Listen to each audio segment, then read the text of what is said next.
Hello বন্ধুরা, তোমাদের সকলকে স্বাগত জানাই বিদিশাস কুটি লাইফে। গতকাল ছিল পৌষ সংক্রান্তি, তারই একটু আয়োজন করে ফেলেছিলাম বাড়িতে।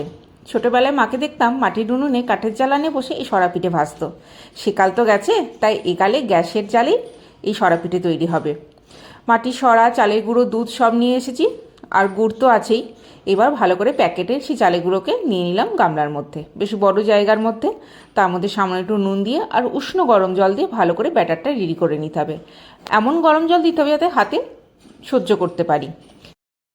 ব্যাটারটাকে রেডি করে নিয়ে সেটাকে রেখে দিলাম সাইডে। এবার দুধগুলোকে প্যাকেট থেকে বার করে নিয়ে জাল দেওয়ার পালা। গ্যাসে বসিয়ে দিলাম, বেশ বড় সাইজের একটা গামলার মধ্যে দুধটা আস্তে আস্তে জাল হবে।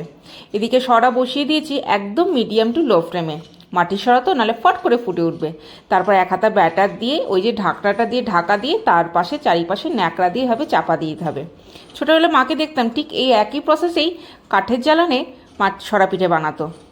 কি সুন্দর দেখো উঠে এলো এক চান্সেই, আর কি দারুণভাবে হয়েছে, ফুলে ফেপে উঠেছে। পিঠে ভাজতে ভাজতে সেই ছোটোবেলার স্মৃতিগুলো চোখে মুখে ভাসছে। এভাবে মা পিঠে ভাজতো, আর সেই আঁখার সামনেখানে আমরা বসে বসে ভাবতাম কখন মার পিঠে রেডি হবে আর আমরা একটা করে নিয়ে বাটি করে খাবো। এবার সেই দুধটাও ফুটে গেছে, তার মধ্যে মিশিয়ে দিলাম গুড়, আর গুড়ে দুধে মিশে একাকার। দেখো কি সুন্দর একটা কালার এসেছে আর কি সুন্দর গন্ধ বেরোচ্ছে। ব্যাস, এইবার গরম গরম পিঠে গরম গরম দুধের মধ্যে ডুবিয়ে দিয়ে কিছুক্ষণ অপেক্ষা করলে রেডি হয়ে যাবে সরা পিঠে। আমি তো বানালাম, তোমরা কি বানালে জানাবে কিন্তু অবশ্যই। আজ আসি, টাটা।